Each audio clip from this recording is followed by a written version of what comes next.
Hello दोस्तों, मेरा नाम है शुभम और स्टॉक मार्केट के अपडेट के इस वीडियो के अंदर आप सभी का स्वागत है।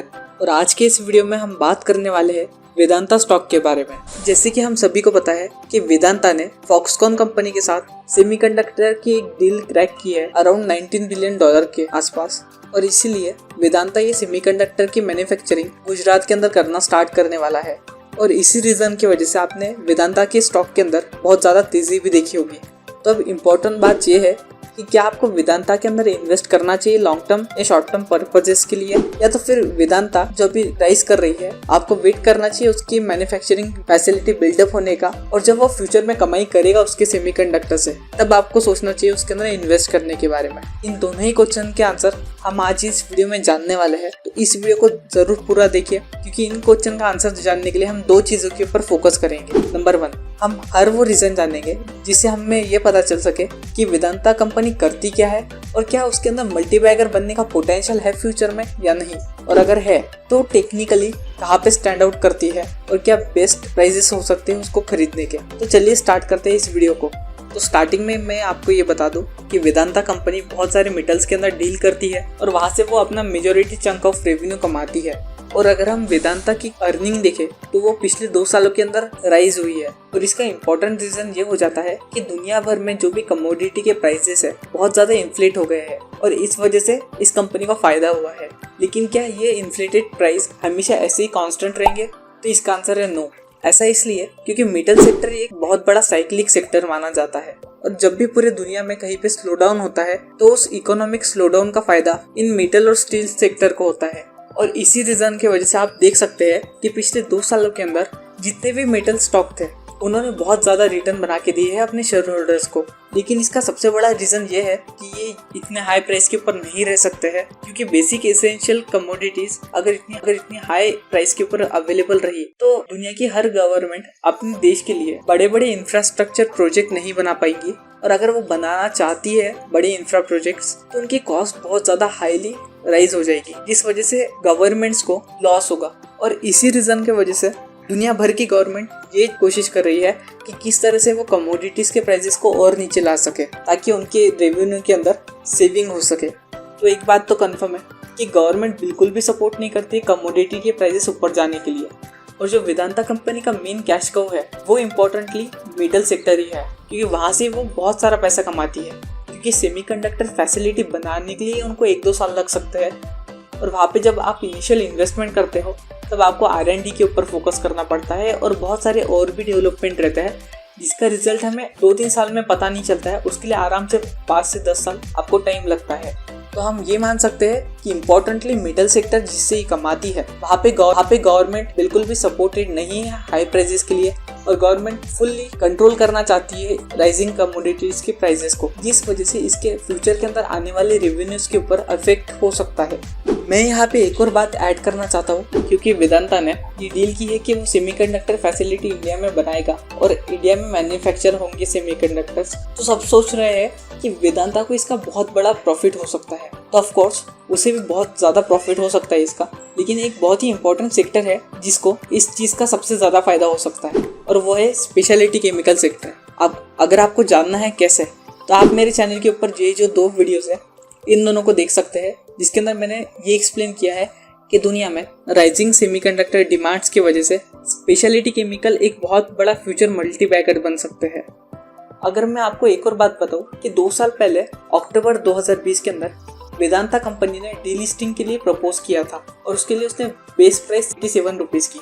लेकिन ये जो डीलिस्टिंग का प्रपोजल था बड़े शेयर होल्डर्स ने रिजेक्ट कर दिया था, जिसके अंदर से एक LIC भी थी, और LIC डिमांड कर रही थी अराउंड 320 रुपए के शेयर प्राइस का, क्योंकि LIC के हिसाब से वेदांता की जो उस टाइम की फेयर वैल्यू थी वो 320 रुपए के आसपास थी। और इस डीलिस्टिंग के प्रपोजल के फेल होने के बाद वेदांता कंपनी ने 2021 के अंदर एक ओपन ऑफर निकाला था जहाँ पे उसने बहुत सारे स्टॉक बाय कर लिए थे। और इसी रीजन की वजह से आप इस शेयर होल्डिंग के अंदर ये देख सकते हैं कि प्रमोटर ग्रुप के पास 2020 के अक्टूबर महीने के अंदर सिर्फ 50% के अराउंड शेयर होल्डिंग थी, लेकिन पिछले 2 सालों के अंदर उनकी शेयर होल्डिंग अराउंड 20% से राइज हुई है। और ये जो पूरी शेयर होल्डिंग राइज हुई है प्रमोटर्स की, इसको एक्चुअली में सेल किया है FII और DII ने। मतलब इंस्टीट्यूशनल इन्वेस्टर यहाँ पे सेल कर रहे थे और प्रमोटर्स यहाँ पे उनके स्टॉक को एक्यूमुलेट कर रहे थे। इसका सबसे बड़ा रीजन ये भी हो सकता है कि वेदांता कंपनी बहुत बड़ी डिविडेंड पेयर कंपनी है और ये कंपनी अराउंड 10% का डिविडेंड यील्ड रखती है करंट मार्केट प्राइस के हिसाब से, जो अगेन आपको बहुत ही स्टेबल रिटर्न प्रोवाइड कर सकता है। लेकिन हमें ये बात भी भूलनी नहीं चाहिए कि अगर कोई कंपनी बहुत ज़्यादा डिविडेंड पे करती है तो उसके मल्टीबैगर बनने के चांसेस बहुत कम हो जाते हैं, क्योंकि अगर आप डिविडेंड पे करते हो तो वो कंपनी ज़्यादा ग्रोथ के ऊपर इन्वेस्ट नहीं कर पाएंगी। और अगर आप में से बहुत सारे लोग ये सोच रहे होंगे कि सेमीकंडक्टर फील्ड तो बहुत ज़्यादा अच्छी है और वहाँ पे बहुत ज़्यादा कमाई के जरिए आ सकते हैं कंपनी के लिए, तो ऑफकोर्स सेमीकंडक्टर फील्ड के अंदर बहुत ज़्यादा डिमांड है और सप्लाई बहुत कम है, इंडिया में तो बिल्कुल भी नहीं है। तो फर्स्ट मोर एडवांटेज तो ज़रूर वेदांता कंपनी को होगा, लेकिन उस एडवांटेज को दिखने के लिए उसके स्टॉक प्राइस के अंदर टाइम लग सकता है। अब जैसे कि वेदांता और फॉक्सकॉन के अंदर $19 बिलियन का इन्वेस्टमेंट प्लान सेटअप हुआ है, तो अगर इतने पैसे इन्वेस्ट करने हैं तो वो पैसे कहीं ना कहीं से तो निकालने पड़ेंगे और उसके लिए बेस्ट ऑप्शन 2 ही है। नंबर 1, जो कंपनीज के अंदर से करंटली वेदांता अर्निंग कर रही है वहां से पैसे निकालो और जो कैश रिजर्व है उसको इन्वेस्ट करो बिजनेस के अंदर, जहाँ से कमाई हो आज से कुछ सालों बाद। लेकिन वेदांता तो एक डिविडेंड पेइंग कंपनी भी है, तो अगर वो कैश से पैसा निकालती है जिसका मतलब उसको डिविडेंड कम करना पड़ेगा। तो सेकंड आता है डेट यानी लोन। तो इस डील को कंप्लीट करने के लिए वेदांता को एक बहुत बड़ा अमाउंट का लोन बैंकों से लेना ही पड़ेगा। और उसका सबसे बड़ा रीजन ये हो जाता है कि जैसे कि हमें शेयर होल्डिंग पैटर्न में दिख रहा है कि वेदांता के पास 70% होल्डिंग तो जरूर है, लेकिन उसके अंदर से 99% होल्डिंग जो है वो प्रमोटर्स ने प्लेस करके रखी है, यानी कि वो होल्डिंग गिरवी है। अब वो अपने इक्विटी के बलबूते पे कोई भी पैसा मार्केट से नहीं ले सकती है, तो ओनली ऑप्शन बचता है वो है लोन का। अगर इस लोन को उन्होंने अच्छे से यूटिलाइज कर लिया तो कंपनी बहुत ज़्यादा पोटेंशियल रखती है फ्यूचर में आगे जाने का। और अगर कुछ भी मिसमैनेजमेंट होती है तो हम जैसा फ्यूचर एक्सपेक्ट करते हैं स्टॉक प्राइस का इस कंपनी के, शायद हमें नाखुश होना पड़े फ्यूचर में इसके स्टॉक प्राइस को देखकर।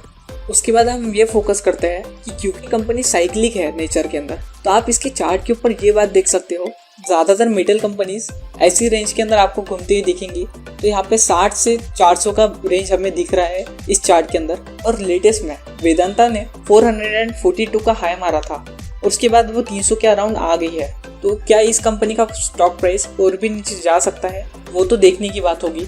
लेकिन जो भी ऐसी डिविडेंड पेइंग कंपनीज रहती है जो बहुत हाई डिविडेंड पे करती है, ऐसे कंपनीज से उन्हीं इन्वेस्टर को फायदा होता है जो इस कंपनी को बहुत ही सस्ते दामों के ऊपर खरीद लेते हैं। फॉर एग्जांपल, अगर किसी ने वेदांता शेयर को 80, 90, 100 या 150 रुपए के अराउंड खरीदा होगा तो उसको ये डिविडेंड का बहुत मोटा हिस्सा मिल रहा होगा, जिसके अंदर परसेंटेज उसको आराम से 30 से 40% का एनुअल डिविडेंड मिल रहा होगा। लेकिन अगर आप इसको अभी खरीदते हैं तो मे बी उनके कंपैरिजन के अंदर आपका डिविडेंड अमाउंट कम हो। तो अगेन ये एक माइनर सा पॉइंट आपकी नज़र में आना चाहिए जब आप डिसीजन लेंगे इन्वेस्टमेंट का। अब फॉर एग्जांपल आपको देना चाहूँगा, जैसे कि हम अमारा राजा बैटरी को कंसिडर कर सकते हैं। अमारा राजा बैटरी ने भी ये प्रपोज किया था कि वो $1 बिलियन इन्वेस्ट कर सकता है अगले 5 से 7 सालों के अंदर लिथियम आयन बैटरीज का प्रोडक्शन करने के लिए।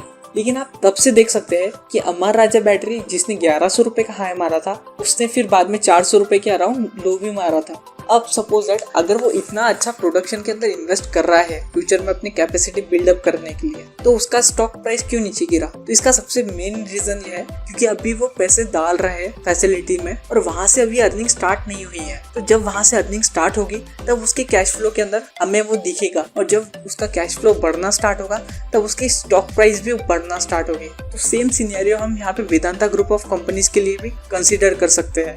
और इस वीडियो में मैंने जो भी बताया है ये सब मेरा पर्सनल ओपिनियन है और ये किसी भी तरह की इन्वेस्टमेंट एडवाइस नहीं है। तो अगर आपको किसी भी तरह की इन्वेस्टमेंट करनी है तो आप खुद पहले डिसीजन लीजिए और उसके बाद अपने डिसीजन के ऊपर स्टिक करिए। और अगर अभी तक आपने अपना डीमैट अकाउंट नहीं बनाया है तो जाके अपना डीमैट अकाउंट बना लीजिए डिस्क्रिप्शन में गिवन लिंक से। आपको ये वीडियो इन्फॉर्मेटिव लगा हो तो इसी तरह से स्टॉक मार्केट की टॉप अपडेट्स को और बहुत ही इंपॉर्टेंट टिप्स को जानने के लिए हमारे चैनल को अभी फॉलो करें और चैनल के ऊपर के बाकी प्लेलिस्ट को भी जरूर चेकआउट करना अगर आप सही में स्टॉक मार्केट के अंदर बहुत ज़्यादा इंटरेस्टेड है। तो हम मिलते हैं किसी और वीडियो के अंदर, तब तक के लिए bye and thank you for watching.